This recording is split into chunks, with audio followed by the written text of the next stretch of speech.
So let's see this chapter, which is there in our weekend test, that is hydrocarbons. Hydrocarbons is the last chapter in organic chemistry in the first year. So in this chapter, you basically studied about alkanes, alkenes, alkynes, and benzene. So the various methods of preparation and the reactions you studied in this chapter. So first, before we start with the questions, the important points which are there, let's recollect once. Very simple, important points which you can see getting repeated in the NEET exam. So the first point is a very important reaction. Let's start with alkanes method of preparation. And we know this reaction. We studied most of these reactions this year also. That is Wurtz reaction. You're all familiar with Wurtz reaction, right? So haloalkane combines with sodium in presence of dry ether to give higher alkane. If I start with chloromethane, which is the alkane that we get? Come on, children, everyone, active. Chloromethane, if I start with, if I react with sodium and dry ether, which alkane will I get? Correct, we get ethane, correct? CH3, CH3. Okay. If I take chloroethane, what will I get? CH3, CH2, Cl. If I take double of that, that is, we will be getting butane, correct? Okay. If I want to prepare propane, what should I take? Can I now prepare by taking only one haloalkane? No, right? I need a combination. I should take chloromethane and chloroethane, treat it with sodium and dry ether to get propane. The problem with this reaction is chloromethane can react with itself to give ethane. Chloroethane can react with itself to give butane, and also propane can be formed. So we don't get, when we want to synthesize unsymmetrical alkene, we don't get good yield, good percentage of product we don't get.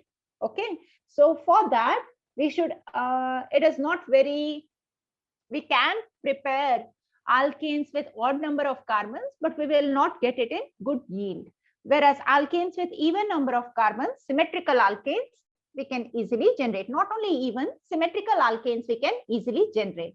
So this can be one type of question which is asked in a NEET exam, where they are telling which one of this gives good yield. You should select the alkane which is symmetrical. Okay, so that will give us, that will be obtained in a lot of quantity. Okay, so going to, that was about Wurtz reaction. The one more reaction that you studied here in alkanes part is Kolbe's electrolysis. And we, once again, most of these reactions in hydrocarbons we have studied in second year as well. So Kolbe's electrolysis we did study in carboxylic acids chapter. In Kolbe's electrolysis, we take RCOONA or RCOOK, sodium or potassium salt of carboxylic acid, in aqueous solution. So water we are taking next, and you're passing electricity. The products obtained are alkane, RR, CO2, twice CO2, 2 NaOH, and H2. So RR, 2 CO2, 2 NaOH, and H2. These are the products obtained. So can you tell me, children, if I'm taking sodium acetate or sodium ethanoate, do I get an alkane with the same number of carbon atoms, one less, one more? Which alkane am I getting? If I take sodium ethanoate, which alkane do I get by Kolbe's electrolysis? We will be getting ethane, correct. So CH3, CH3. So we can say here that the carbon chain, carbon count remains the same. It's neither increasing nor decreasing in Kolbe's electrolysis. But when you're doing decarboxylation, the same RCOONA, you remove of this CO2. So now you'll be getting RH, okay? So plus Na2CO3. You can, if you're using here NaOH and CaO, that time you will be removing Na2CO3. So RH is obtained there. One carbon is going in this decarboxylation reaction using soda lime. So here you get, if you start with sodium ethanoate, you'll end up with methane. So Kolbe's electrolysis gives you an alkane with same number of carbon, whereas treating with soda lime, NaOH and CaO, decarboxylation gives you an alkane with one carbon less. Okay, methane is obtained. Now Kolbe's electrolysis, same reaction, they can modify it to ask such type of questions. Say for example, if I'm taking this compound, the name of this compound is, what is the name? 4 carbons, dicarboxylic acid, sodium salt I have taken. So sodium succinate. Okay. So sodium succinate, when we make it undergo Kolbe's electrolysis, what is the product?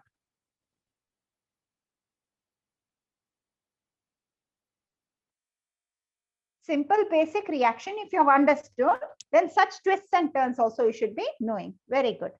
So one only correct answer I got so far. Others still thinking? Correct. Good. So 2 answers, correct answers. Okay, correct. So more correct answers. So what we do here is you remove, just like we did previously, you remove this NaOH, NaOH, CO2, CO2. And last time there was no bond present between this carbon and this carbon. Now there is one bond present. We are putting one more bond. What is this compound? Ethene. So when you are using a dicarboxylic acid, you may be getting an ethene. Not always. Say for example, once again, I'm changing the question a little bit. Kolbe's electrolysis only, but this time I'm taking disodium adipate. Can you only write the structure? You have a rough book, right? Please write the structure of disodium adipate and tell me what product can be obtained on Kolbe's electrolysis.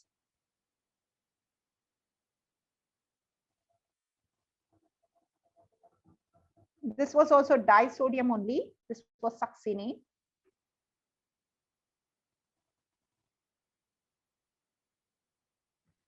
No, try again.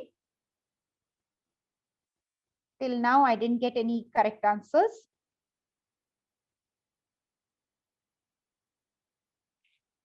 No. Till now, no correct answers. So if you have written the structure correctly, then you should be able to tell the answer. No. So I will write the structure. All of us know that adipic acid in this Ohm's gap comes here. This is 2 carbon. Succinic acid is 4 carbon. Adipic acid is 6 carbon. So 6 carbon, I'm going to write CH2, CH2, COONA. Okay, like this. Now you do the same reaction. Remove of NaOH, remove of CO2. Where will you put that extra bond? On which carbons? What is the answer here? Now at least can you tell me? No, still difficult? No. We will put the bond. See, when we had, we put the bond here. Here bond should be formed, right? Between this CH2 and this CH2, which are attached to CONA, there the bond should be formed. If a bond is formed here, now you are telling correctly. So the product obtained is cyclobutane. Did you understand the difference here? When we had like this, disodium succinate, like this it is. Now when you removed off NaOH, now when you removed off CO2, you put the bond here. That's correct. So in this case, when you are doing all those things, you'll put the bond between this carbon and this carbon. Logical, right? So that's how you are getting here cyclobutane. Okay, so all these are slightly twists and turns with the same Kolbe's electrolysis reaction. One last reaction I'm asking you, if we have disodium malate, easy question. disodium malate. Now what is the product obtained? Correct. Now everyone knows, right? So disodium malate, if we have, once again, we lose NaOH, NaOH, CO2, CO2, and when that extra bond, it comes here. So we get ethyne, C2H2, we will be getting. Okay. So such kind of questions. So you can get various type of compounds using Kolbe's electrolysis. So this is the second important thing in alkanes. The third important thing in alkanes is chlorination of methane. Chlorination of methane reactions. Out of all the reactions, chlorination of methane is important. Children, in chlorination of methane, which is the mechanism? So I'm just listing here for you the important things. So from alkanes, I said that Bird's reaction properly you should know, and Kolbe's electrolysis and decarboxylation reactions. And now I'm telling you chlorination of methane. What is the intermediate form in chlorination of methane? Do you remember this reaction? Methane you start with, you add chlorine to it in presence of light. When we use light, meaning the reactive intermediate is a free radical. So the first step, actually study this mechanism in first year. The first step is this chlorine splits into two chlorine free radicals. And now this chlorine free radical attacks this methane.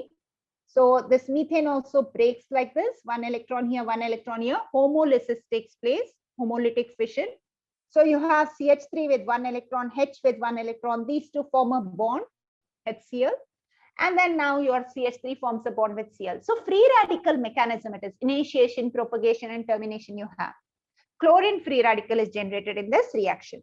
So if you have a certain reaction, and if they are asking you the product of chlorination, say for example, we have propane, and we are trying to do chlorination, what will be the product obtained?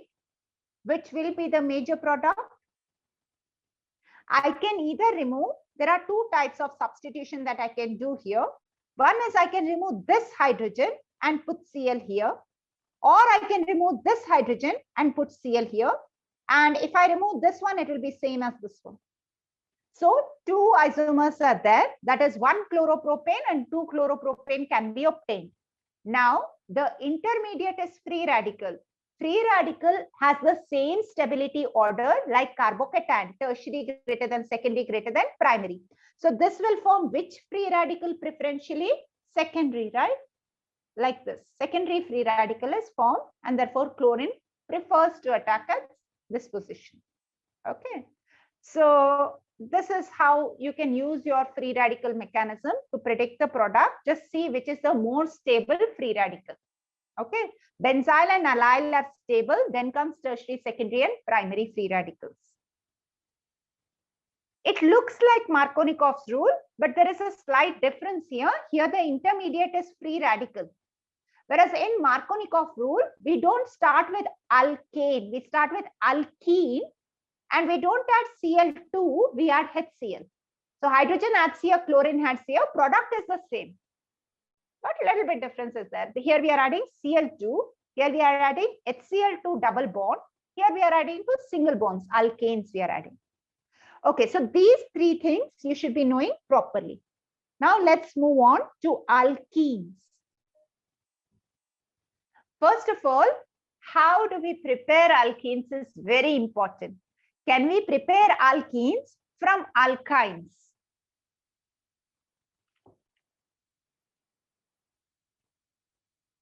What can we use to prepare alkenes from alkynes? Anyone remembers?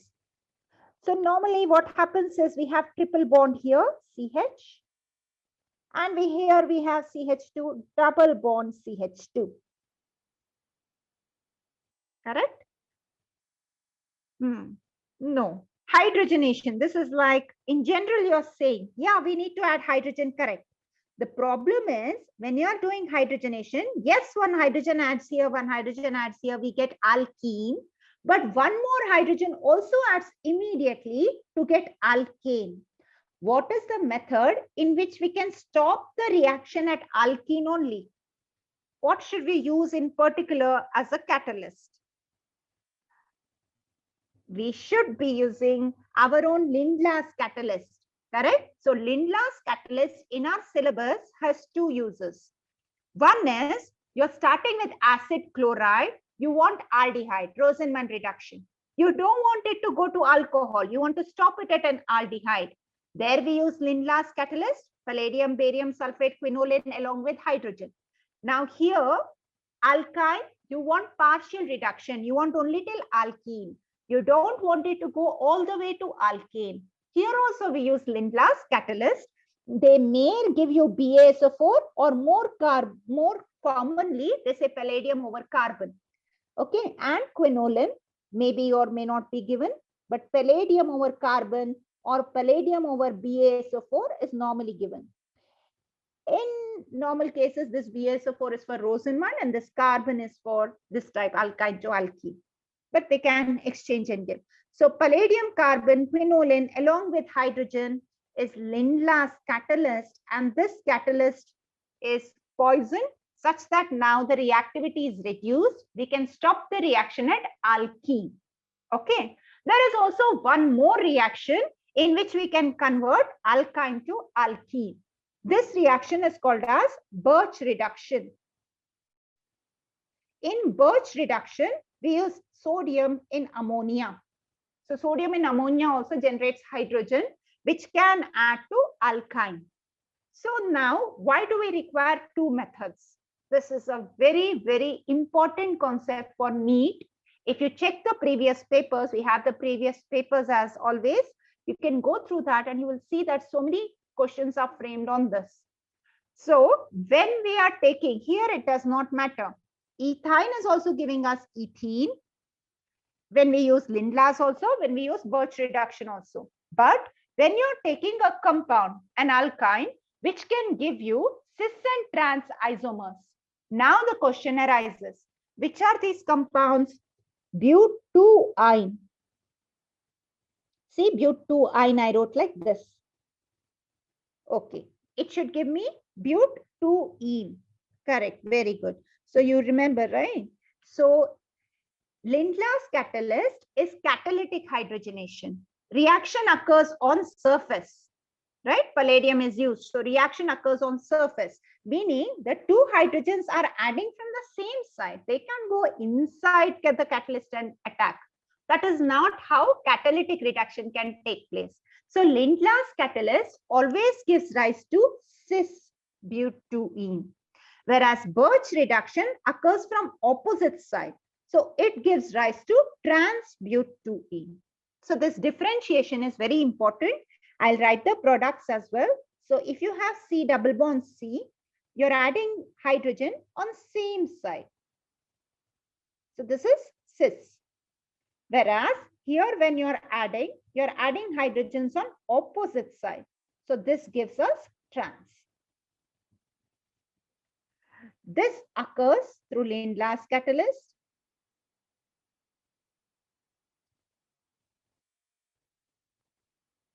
And this occurs due to Birch reduction, NaNH3.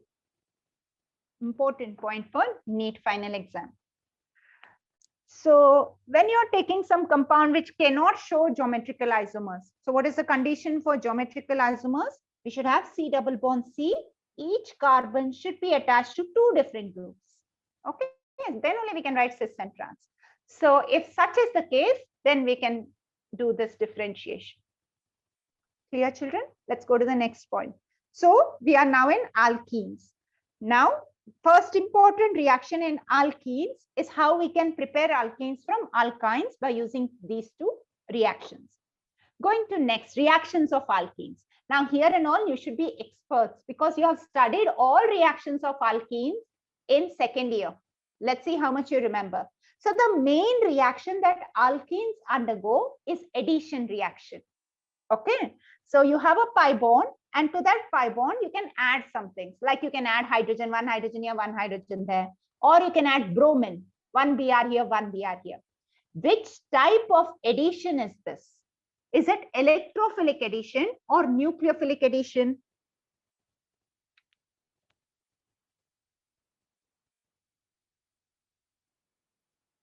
this reaction.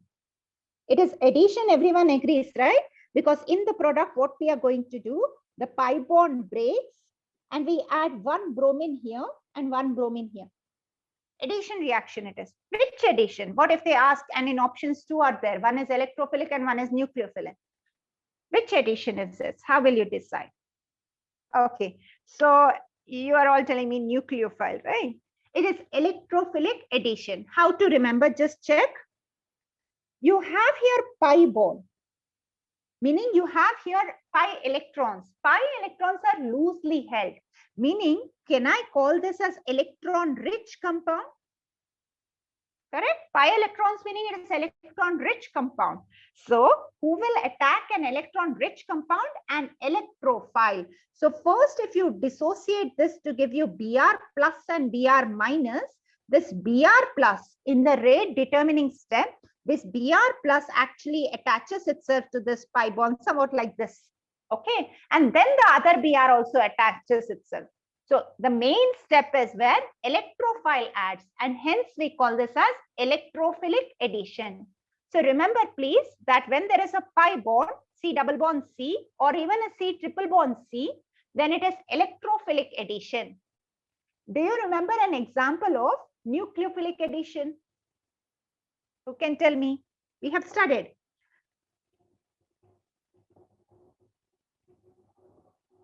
No? How about this? Carbonyl group, you studied the mechanism in fact, right? When we are adding HCl. Here also we have electrophile also, nucleophile also. But in the rate determining step, my nucleophile is the one which is attaching to carbon. We call this reaction as nucleophilic addition. No children, not SN1, SN2.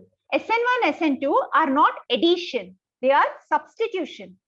In SN1 and SN2, you start with haloalkane, you remove this nucleophile, in its place you add another nucleophile, so you get ROH. This is substitution. Nucleophile correct, but nucleophilic substitution. I'm talking about nucleophilic addition. Okay, so nucleophilic addition takes place in carbonyl compounds. This is a specialization of aldehydes and ketones. Okay. And electrophilic addition takes place when you are having C double bond C or C triple bond C. Okay, so and nucleophilic substitution, now you know it can take place in haloalkanes or alcohols and all. So one is remaining now. Let's see who can answer that. Who can undergo electrophilic substitution?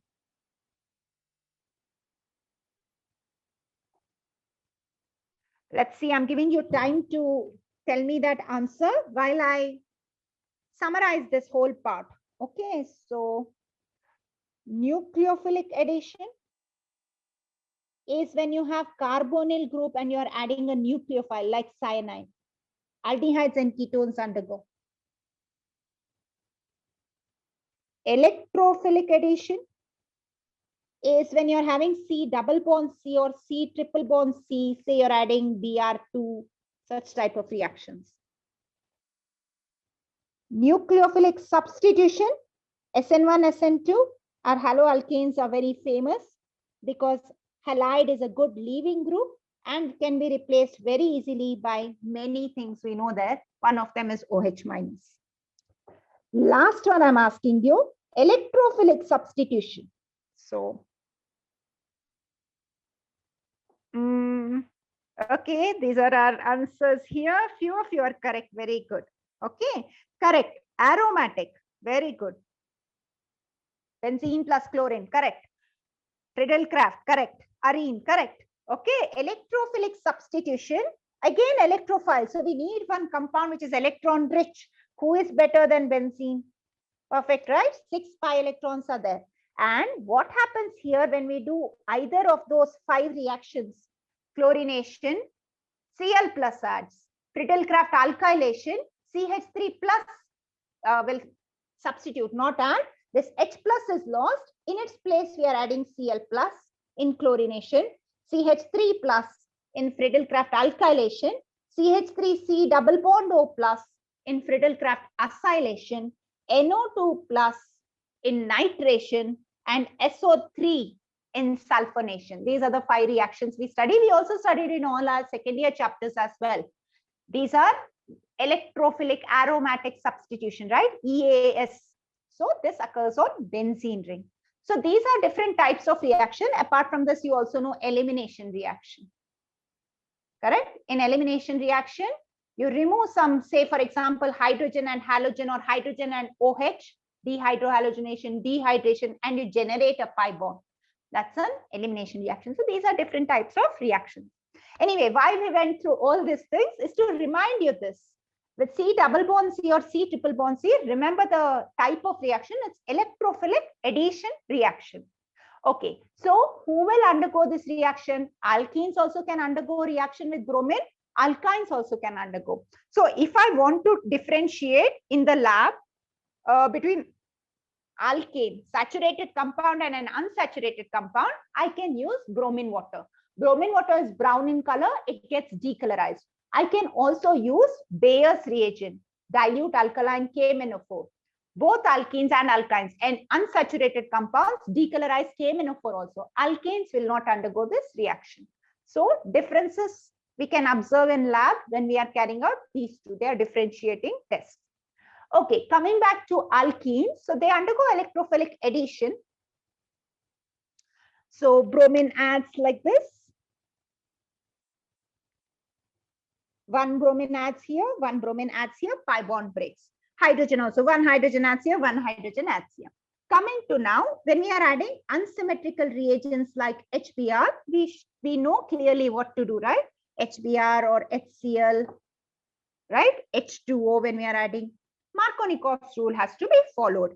H goes to the carbon having more hydrogens, and the other part, the negative part, goes to this carbon which is having less hydrogen. This is Markovnikov's rule. It occurs through carbocation formation.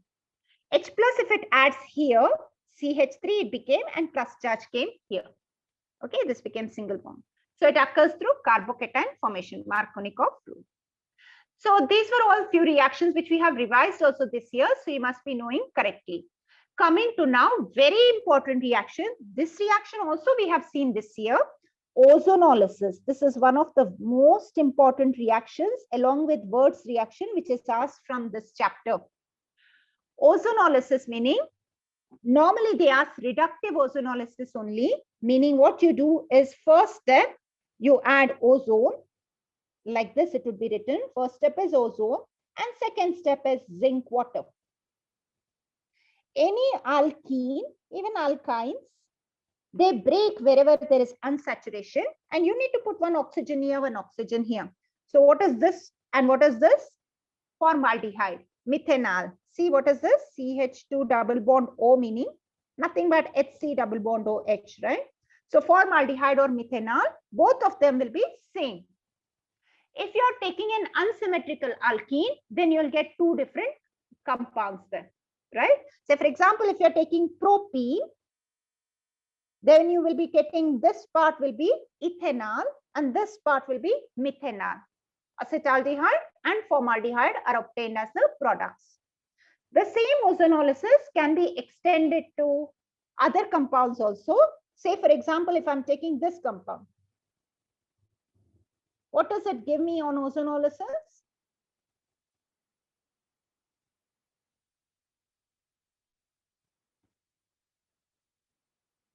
Product obtained. Wherever there is a double bond, children, you break that double bond, put one oxygen that side, one oxygen this side. Two products you will be getting, right?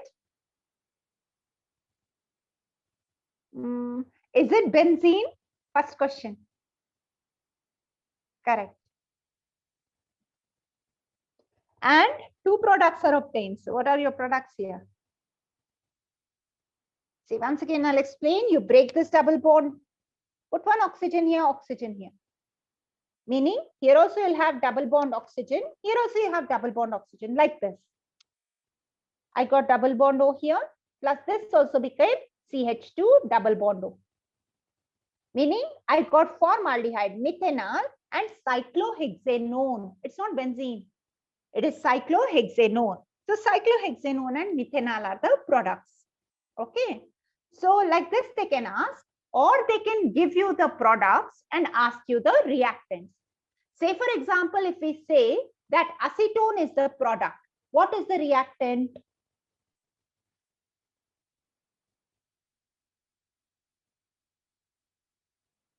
Acetone is the product. What is the reactant?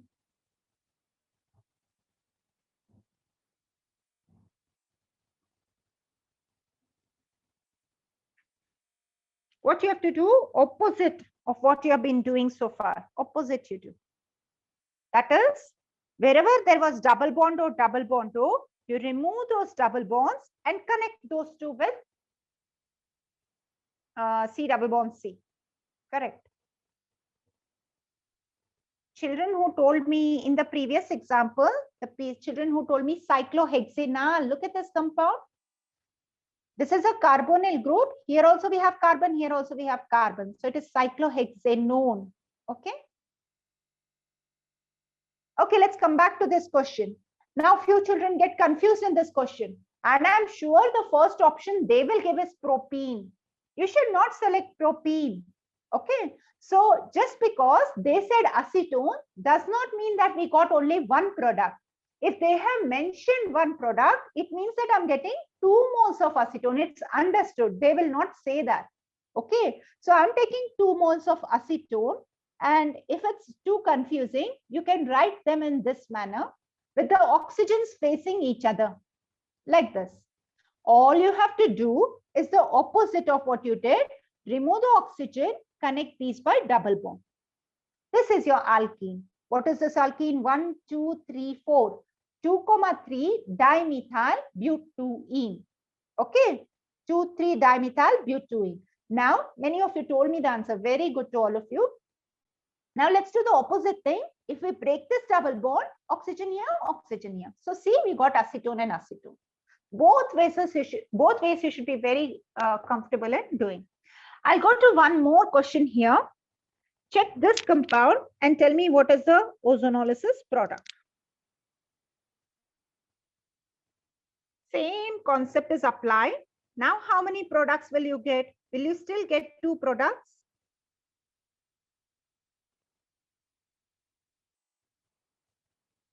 Only 1 product because it's a cyclic compound. Okay. What is the name of that compound?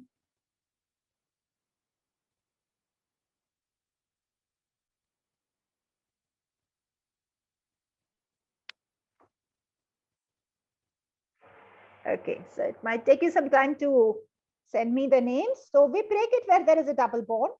So this is my carbon here. So C double bond O I get here. And here also I'll be getting C double bond O. Meaning the product is like this. C double bond O. And here we have a CH2. Here we have a CH2. Here we have once again C double bond O. Here there was also one H. So that H is there here. H. What is this compound? 4 carbons are there. So butane diol. You don't have to say 1, 4. If you say also, no problem. Butane diol. Include this E because di is coming. Vowels are not coming together. So butane diol is its name. Okay, children, understanding? How come butane known? When will you get butane known? When you have like this. Like this you have. Correct? Now what will happen? This will break and I got like this. So this became C double bond O CH3. Now it became a ketone.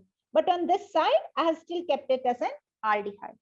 Okay, so like this, you should be working out. Now, just like ozonolysis we did in reductive, that is we use ZnH2O, we can also use oxidative ozonolysis, wherein we can use ozone and H2O2. This is called as oxidative ozonolysis. So first you do reductive ozonolysis, you get some product. Now, if it is an aldehyde we know are easier to oxidize. So further it will get oxidized to carboxylic acid. If it's a ketone, it's difficult to oxidize. You just keep it like that only. Okay. Say for example, we are taking this compound and I'm doing oxidative ozonolysis like this. Okay. So now what will happen? This part is a ketone, right? We got a ketone here. And this part we got an aldehyde. Oxidize the aldehyde, make it carboxylic acid. The ketone remains as such.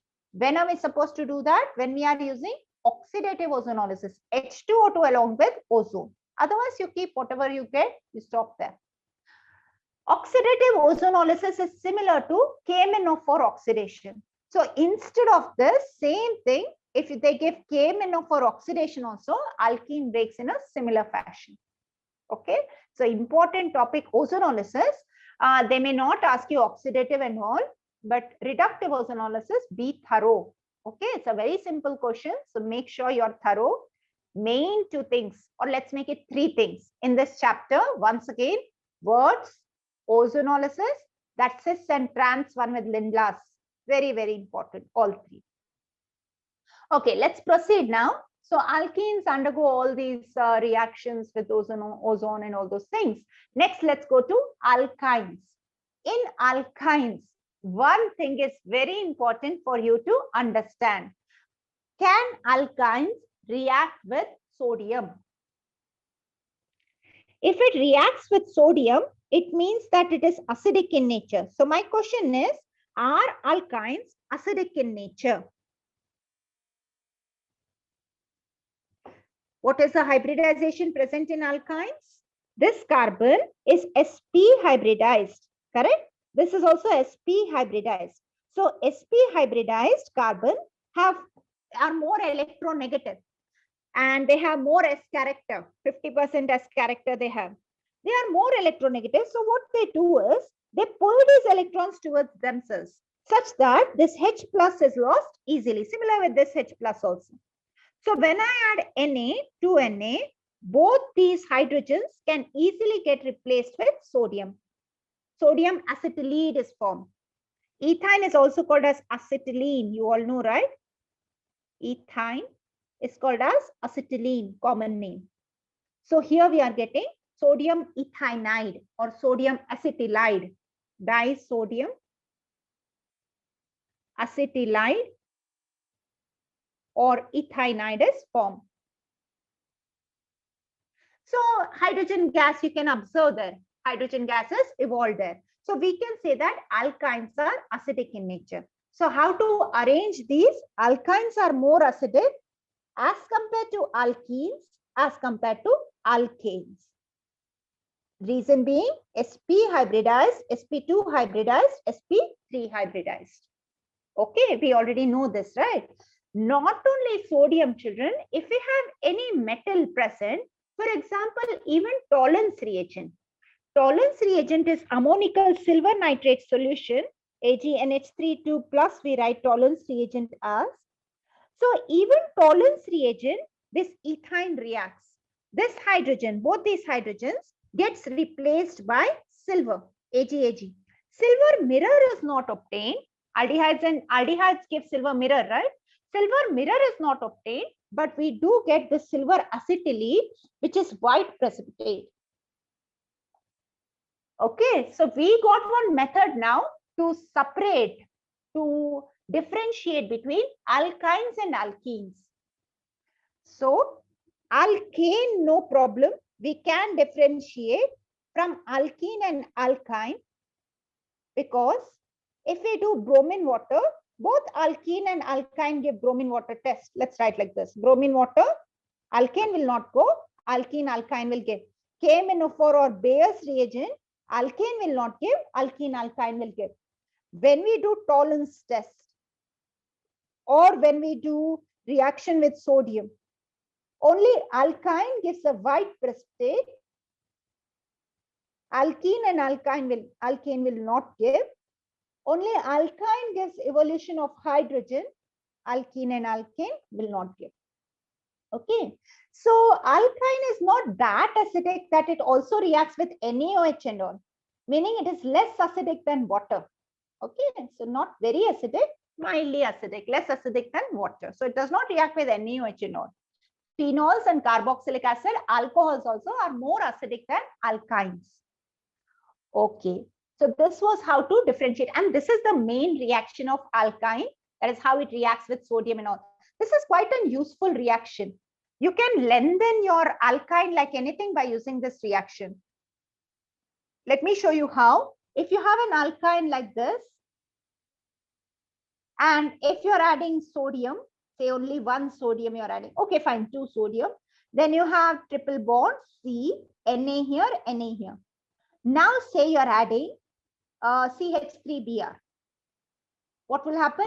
NaBr we know is the product. So 2 CH3Br, if you're taking 2 NaBr, you remove. Look what happened to our alkyne. We extended it on this side and this side.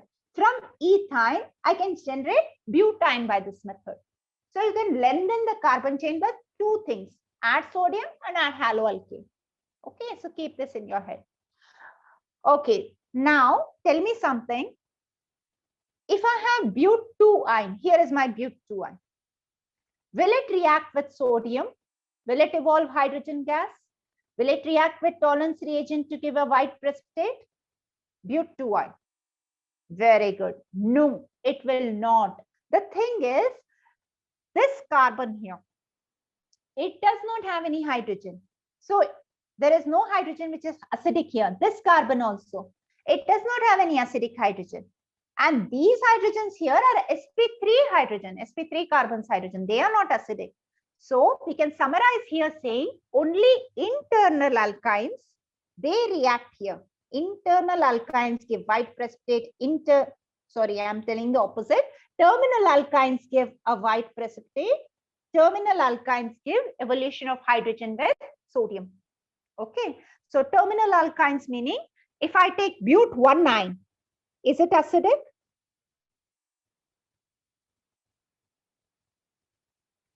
It is acidic in nature because it does have this hydrogen, right?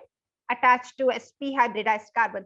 So here only if they ask differentiation between but1-ine and but2-ine, but1-ine reacts with Tollens to give white precipitate, but2-ine does not. There only you have one difference. Okay, so all this was about alkyne.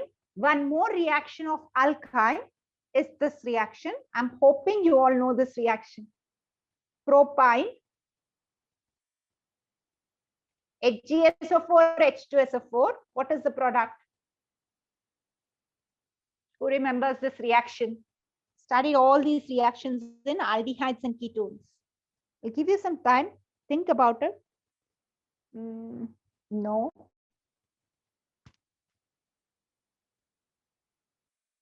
What is this reaction of HgSO4, H2SO4? What does it mean? What should I add? No, opposite in fact. Correct. So H2O we should add, right? Correct. What all weird answers? Okay, one correct answer I got here. Good. We should add H2O. This combination means this is a catalyst. We should add waters. They don't normally give water. Sometimes they can give nicely. They can say H2O and H plus, or they can say H2O and H2SO4, or they can also add HgSO4, but sometimes they just don't give water. So you should know that this combination meaning you have to add water Markovnikov way, not anti-Markovnikov. Okay, HgSO4, H2SO4 is always Markovnikov way. So let's do that. So, okay, but that's not our product. So H you add here and OH you add here. So you get CH3, C, OH, double bond CH2. Is this our product? Are you going to write this? No, right? This is an enol. It is not stable. Aldehydes and ketones are more stable than their enol forms, mostly. Only when your enol has some major hydrogen bonding or something and all going on. In case it's a phenol, then and all it's stable.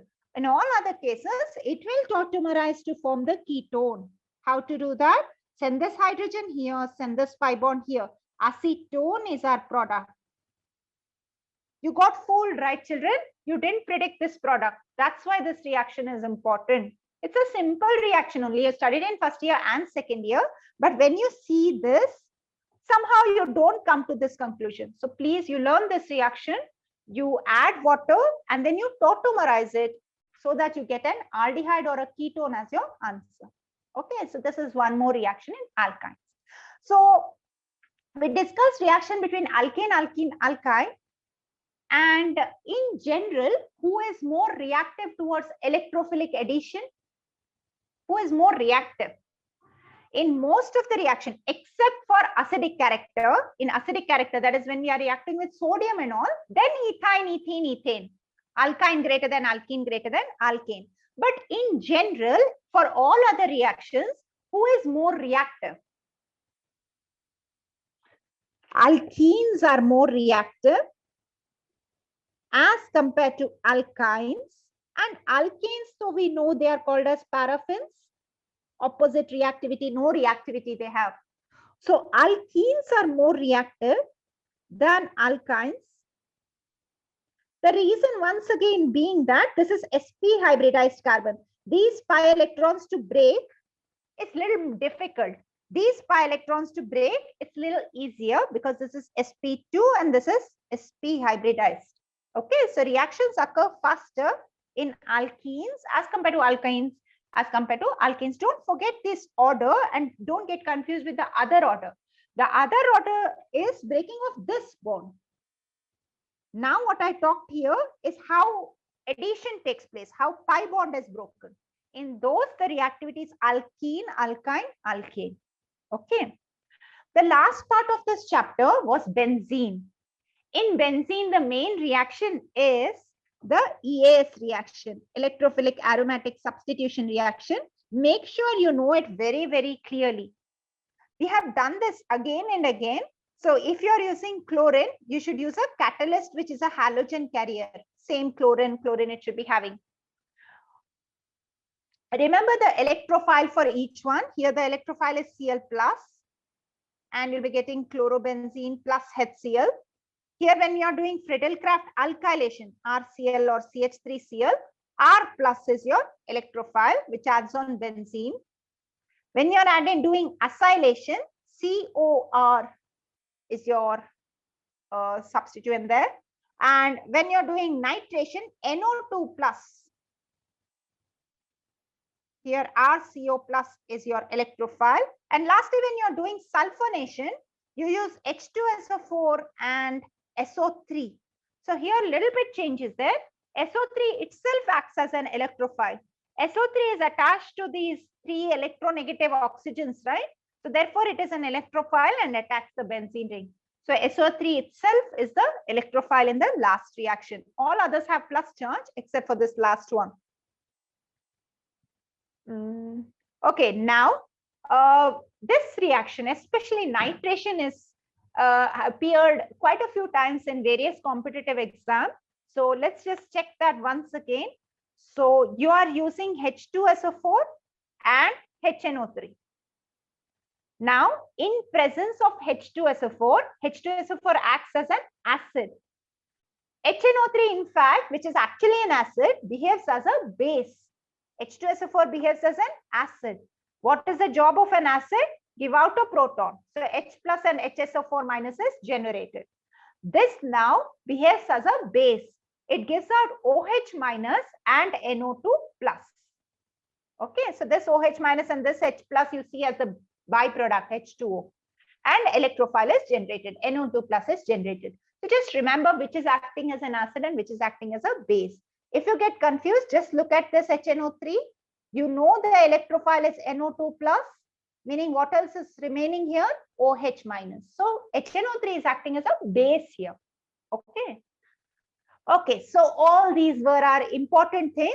You also have aromaticity, Huckel's rule. But I think I explained that in previous chapters. So I'm hoping you all remember.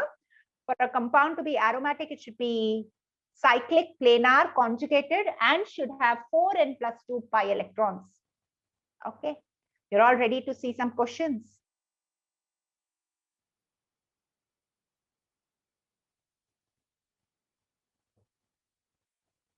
Okay, first one. Which of the following is correct for the conversion of alkyl halide to alkane? So alkyl halide looks like this and alkane looks like this. Normally, what did you study, children? In haloalkanes only actually we studied this reaction, not in this chapter. Normally, what did you study? What can we use? Which type of reaction is this? You remove one nucleophile, X-, In its place, you put another nucleophile, which is hydride, H minus. Who releases hydride? Lithium aluminium hydride. So in our NCERT, this reagent is given. Lithium aluminium hydride provides with hydride nucleophile. It replaces X minus. Okay. So we can do it by using option B. Look at this reaction. What is this reaction? Can you do this? Haloalkane we have. If I'm adding magnesium in presence of ether, what do I get? Grignard reagent, okay, RMGX. Now, if I'm following it with water, what do I get? Acidic hydrogen. Very, very good. I like the way you're thinking. So acidic hydrogen is present. So send it here. So I should be getting RH. Correct? So this is also giving me an alkane. Okay, agreed, in some crooked way, but this is also giving me alkane only. So this is also giving, meaning our option seems to be all of the above. Let's just check this one. Reduction using metal and acid. Metal and acid also can give you this reaction. Okay, haloalkane to alkane. You don't know this one, but you do know this one and this one. So on that basis, you can select option D. Clear with this? Next question.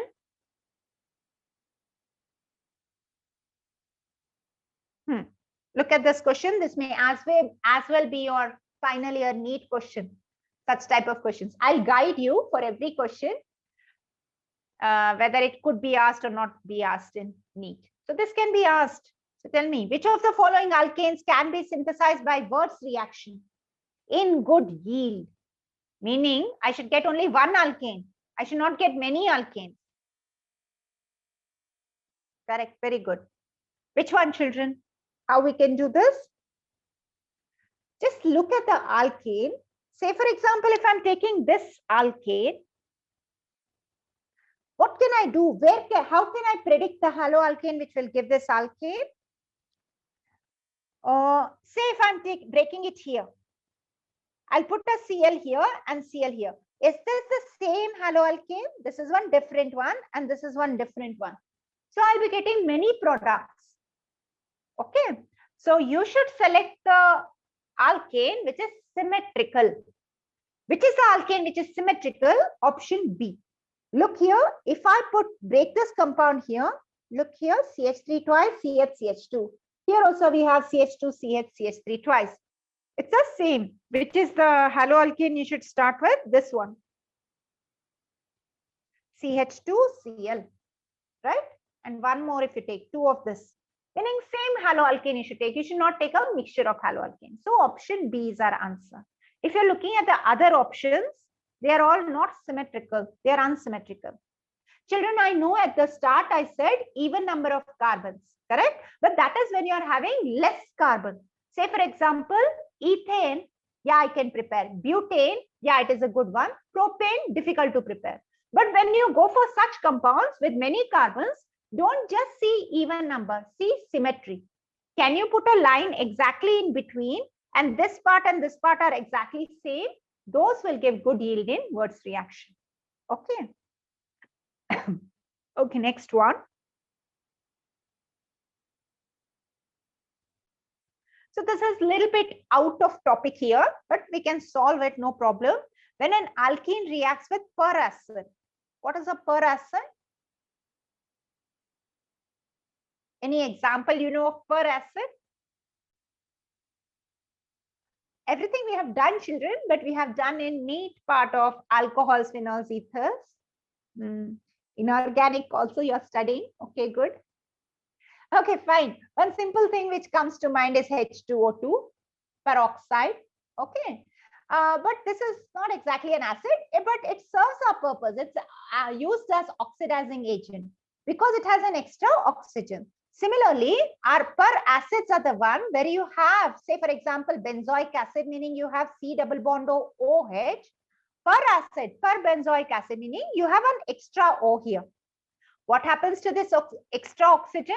It donates it to something. Here we are talking about an alkene. So if you take an alkene, if you have acid, if it donates an oxygen, then such type of epoxide is formed. The next step that we do here is hydrolysis. So we get here H and OH. Do you remember this? So anti-hydroxylation takes place. So anyway, here they didn't ask us about the next step. They just asked when an alkene reacts with peracid. Remember that peracid has one extra oxygen. So how can it be alkane, alkyne and all? You have to put that oxygen somewhere, meaning our answer is epoxide. Okay, next one. So a little bit deviating from the topic there.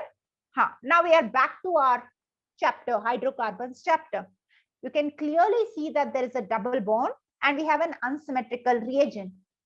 You have to add it across the double bond. In this reagent, HOBr, who is minus and who is plus? How does this dissociate?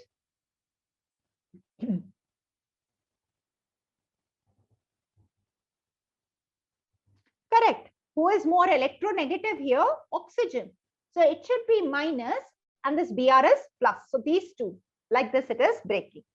Now, Markovnikovs we know from the viewpoint of hydrogen, H plus. Here I don't have H plus, but I have Br plus. So whatever I was planning on doing with H plus, same thing I will do with Br plus. Now, can you tell me the answer?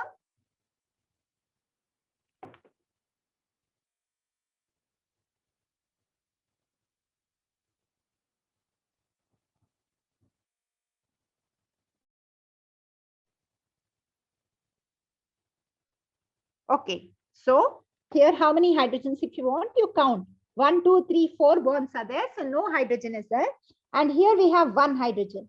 So here we have extra hydrogens. So more hydrogen is where H should go. I don't have H, but I have Br. So Br adds here, pi bond is broken. And therefore your OH should add here. Which is this product only. On one of the carbons, I have OH and CH3. On the other carbon, I have Br. Option B is our answer.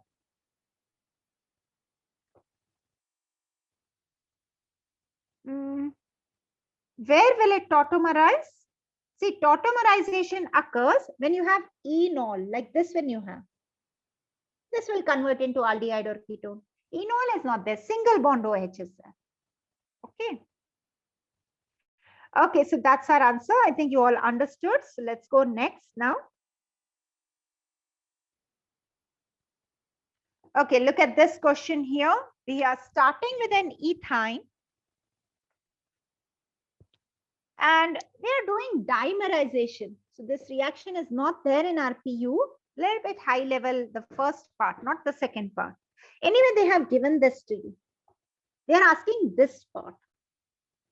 Concentrate on this part. What is this reagent?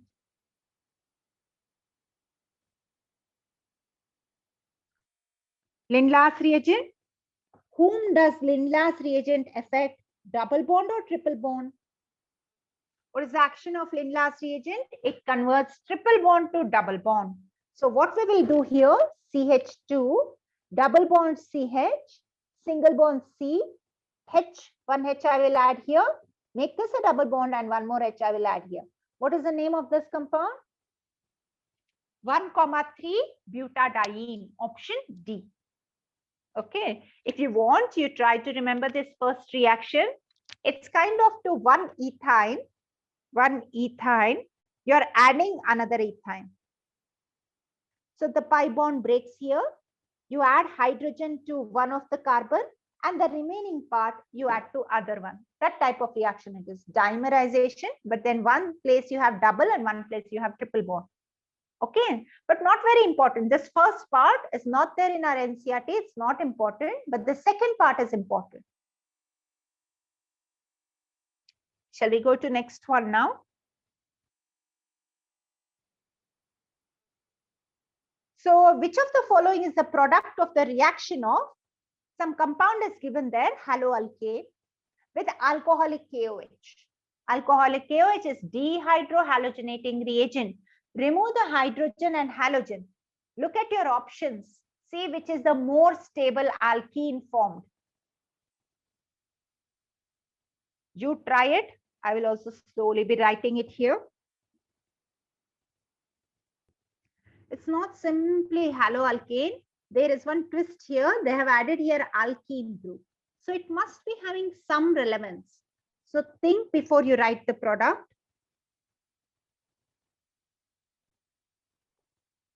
Is your product ready? Shall we check it?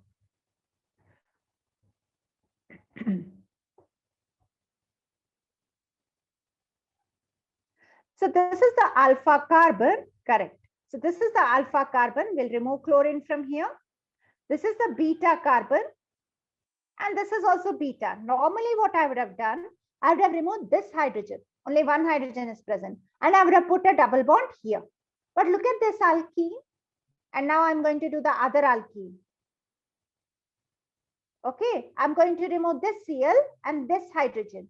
I get a double bond here. Is there something special about this double bond? Just have a look. See, it is conjugated, right? You have a pi bond here, single bond here, pi bond here. Conjugated dienes are very stable. They have resonance. So we are going against Sedzeff rule. If this double bond would not have been there, there would have been no problem. I would have removed from here and put a double bond here. But as there is already a double bond, just check for conjugation. If a conjugated alkene can be formed, it's very stable. Where is my conjugated alkene? Here. See, here there is a pi bond, here there's a single bond, here there's a pi bond. Why did I write Cl? See, Cl is right here. You didn't see this, I think. You thought it is C, I guess. Okay, it's a Cl present on this carbon. Everyone understood this question. So additional point, you please note down that conjugated alkene, if it's there, we should select that. Shall we go to next, children? So answer here is option A.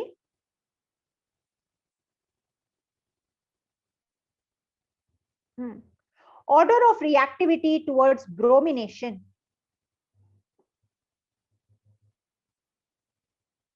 What do you say? Bromination meaning you're adding Br2. Which reaction is it? Electrophilic addition. Who can undergo electrophilic addition faster? Alkane, alkene, or alkyne? Alkene, right? We just discussed that. Correct. So where are our alkenes here? This is also an alkene.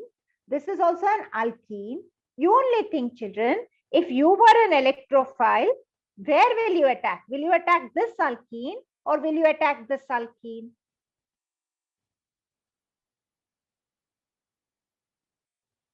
You are an electrophile, correct? You are electron deficient. You want to attack an electron-rich system. What is the difference between this one and this one? You are having an extra methyl group. What is the nature of methyl group? It's electron releasing group. So won't you say that this pi bond is more attractive because it is having an electron releasing group? So my electrophile prefers to attack this one. Okay. So electron rich system it will attack. So you should like this, see that's why I told you at that time, all the different reactions. So this reaction, once you identify that it's an electrophilic addition, your job is simple. You just select the most electron rich alkene. Okay. So that's our answer 4. So 4 is more reactive than 2. That's our answer option C. 4, then 2, then 3, then 1. Okay. Next one.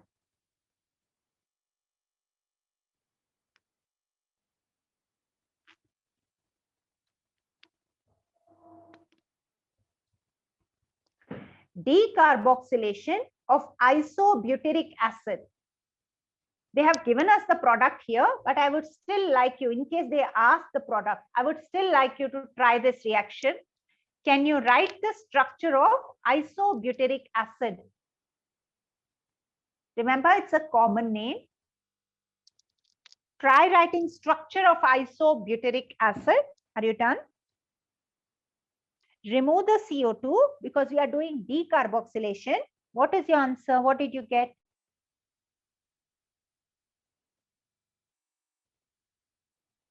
This much part only I'm asking you first.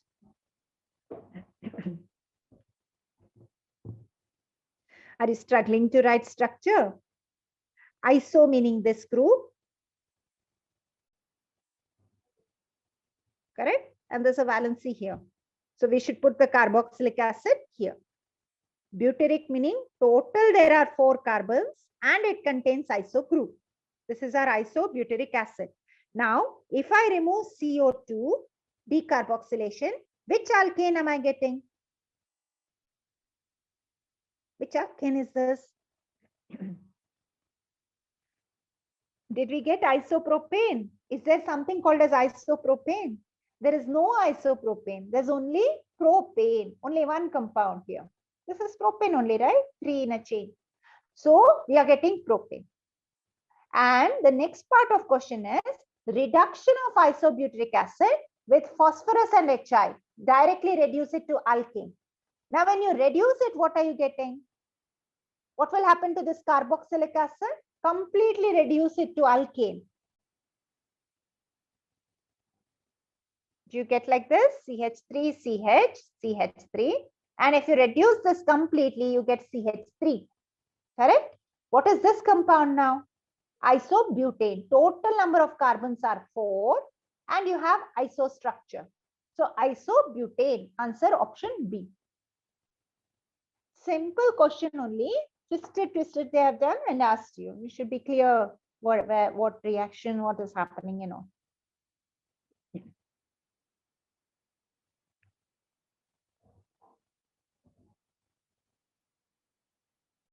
Shall we go to next question?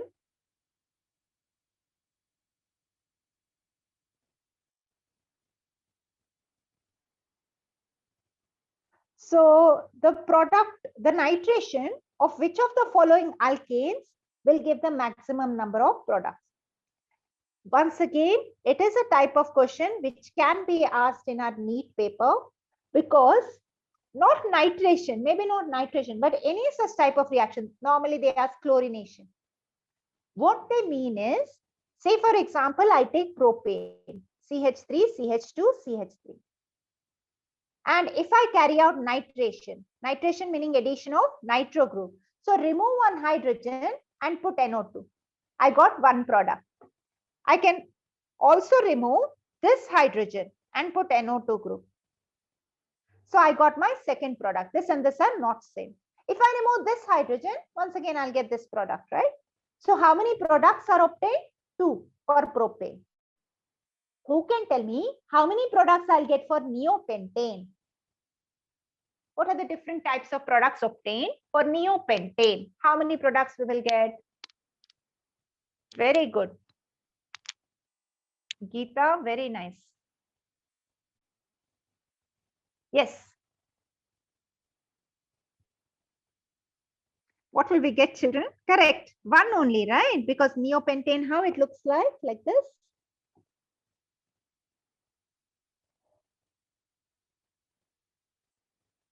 I can't add a nitro group here because there is no hydrogens only there. So what I can do is I can remove this hydrogen and add NO2. Isn't it the same as doing it here or here or here? Because all these groups are equivalent. So neopentane gives us only one product. Ethane gives us, once again, only one product, because ethane is like this. Either you replace this with NO2 or this with NO2, you'll be getting same product there. Methane is once again one product. What else will you do there? There's only one carbon. So everything is giving us one product. Propane only gave us 2 products. So answer is option A. In a similar manner, they can ask chlorination or any other reaction also. Okay, how many possible products, meaning how many ways can you substitute? Question, when you read, it may appear a little bit confusing. You try to take one example and understand it. It's actually a pretty easy question. Okay, next one. I actually discussed this question, children. Ozonolysis product of cyclobutene. Try again. Tell me the ozonolysis product of cyclobutene.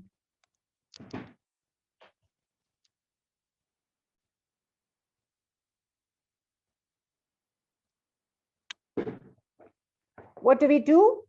Break the double bond, put one oxygen here, oxygen here. So this became C double bond OH. This also became C double bond OH. And we have one 2, 3, 4 carbons. 4 carbon acid, dicarboxylic acid is succinic acid. 4 carbon aldehyde is called as succinaldehyde. Correct? Looks like this. If you want the structure, looks like this. CH2, CH2, C double bond O, H. Okay, next one. Glyoxal is 2 aldehyde group like this, CHO, CHO. Dimethyl glyoxal is when you add 2 methyl groups there. Okay, next one.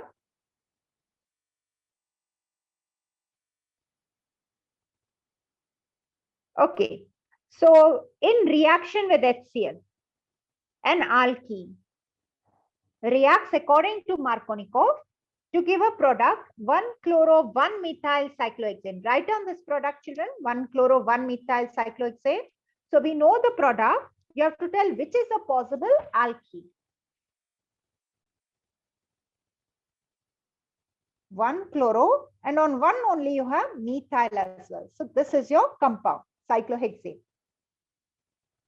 Okay, let's check the first one. Where will you add H? Here only, right? Markovnikov rule. Where will you add Cl? Here. So you got CH3 here. This became a single bond. CH3 here and Cl here. It's our answer, right? So this is correct. Let's check B. Here you have 1, 2, 3, 4. So there is no hydrogen. Whereas here you have 1 hydrogen. Where will you add hydrogen? To carbon having more hydrogen. Cl comes here. Break this. Once again, I got this. Correct? So both A and B must be our answer. But once we will check out this compound as well. So here you will be adding hydrogen here. And if you add Cl here, you're not getting the same product. You're getting a different product. So option A and B both are correct. So we're selecting option C. Simple addition reaction according to Markovnikov rule we are doing. Any doubts?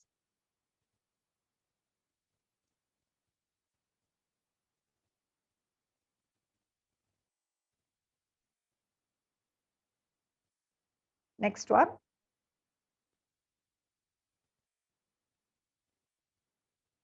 Hydrocarbon has formula C3H4.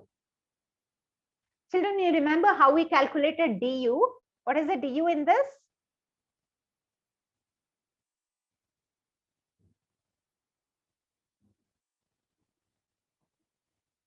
Correct. We compare it with C3 propane, C3H8, right? So the difference in hydrogens is 4. 4 hydrogen meaning du is 2. Anyway, that was not our question, but just telling that, just revising that.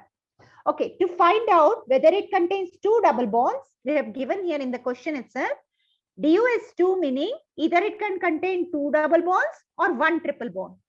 Correct? So which of the following tests will you do to find out whether it has a double bond or triple bond? What will you do? Ammonical silver nitrate tolerance test you will be doing.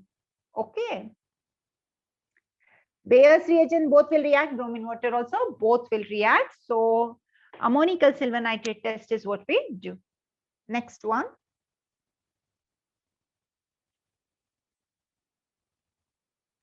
Very, very interesting question.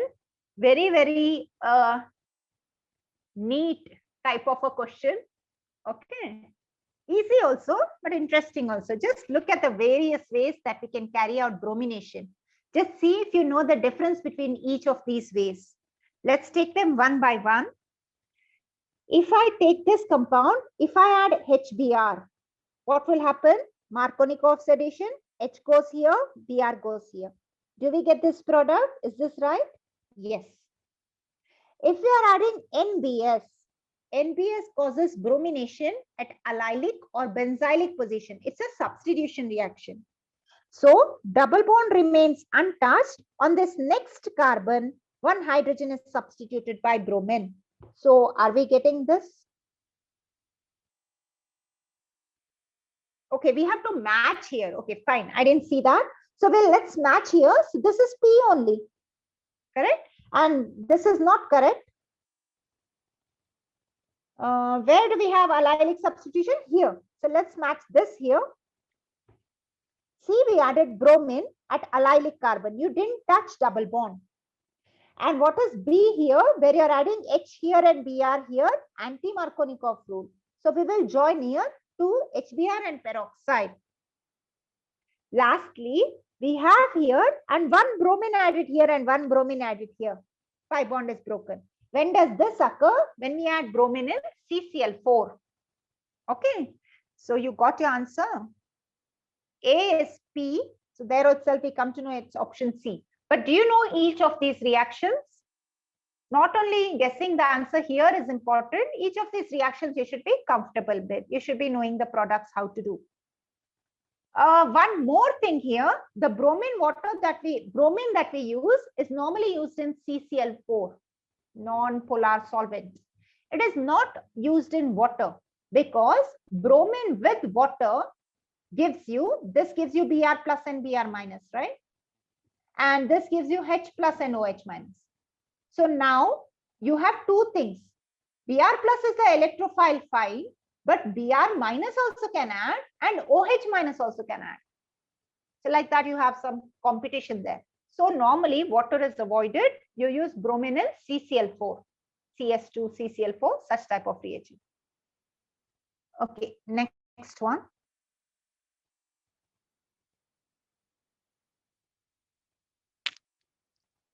Correct, HOBr is formed in the previous reaction.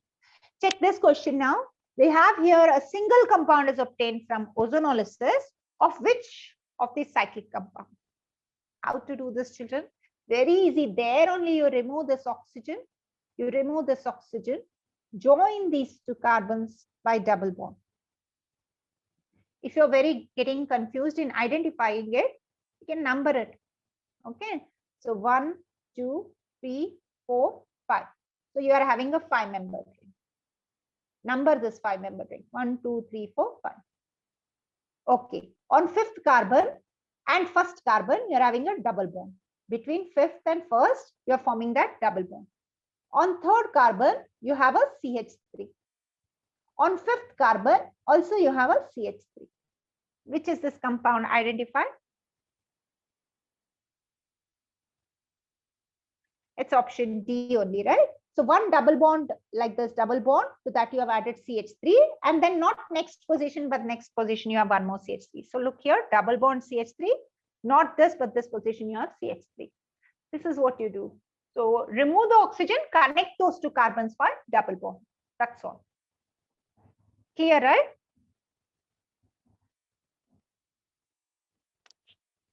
Okay, one more question we can do, and then we can see previous year questions. I'll give you homework, you try them.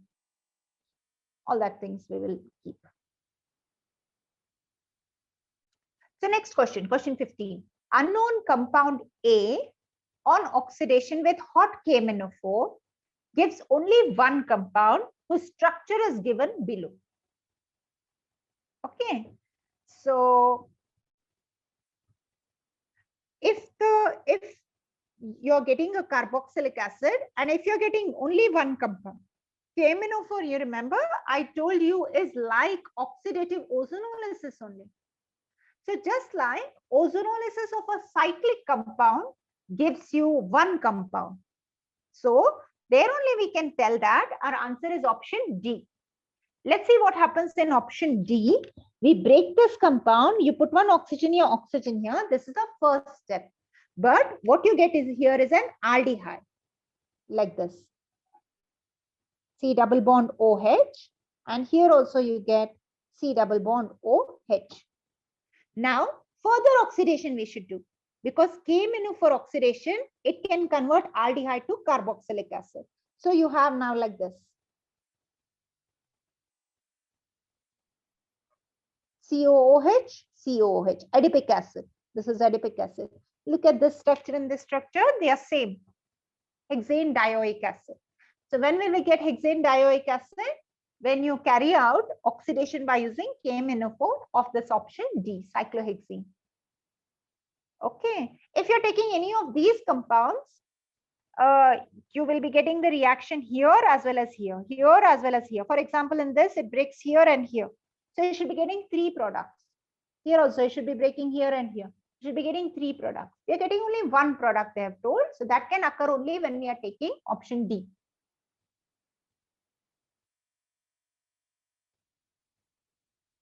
Okay, you did recognize, right? Option A is alkyne. Alkynes actually, how does it recognize? How does it react, children? If you have an alkyne like this, not very important. That's why I was not exactly telling you. 2 bonds are broken. Just like how in alkene 2 bonds are broken, here also 2 bonds are broken. You get double bond O here, double bond O here. This is how alkynes will react. So you have C double bond O here. You still have one single bond here, C double bond O H.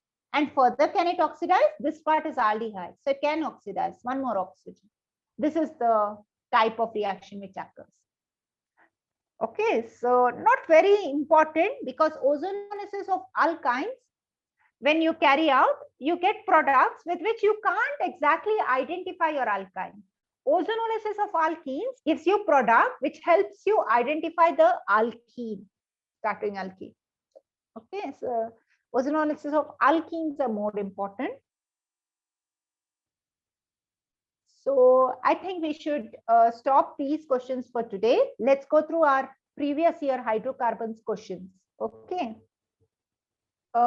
Yes, children, you can take a pic of this, screenshot of this, and try to solve it yourself. We have 3 pages here, some 11 questions or something. You try to solve them yourselves, please. You will find that they are very easy. You can do it on your own. Tomorrow we will see how much you got it correct. Okay. Okay, first page done. Second page. Yeah, second page. Third page.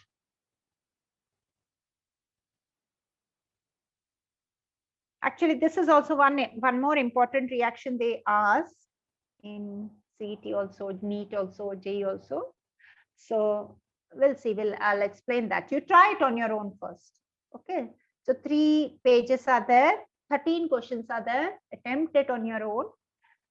Mark your answers.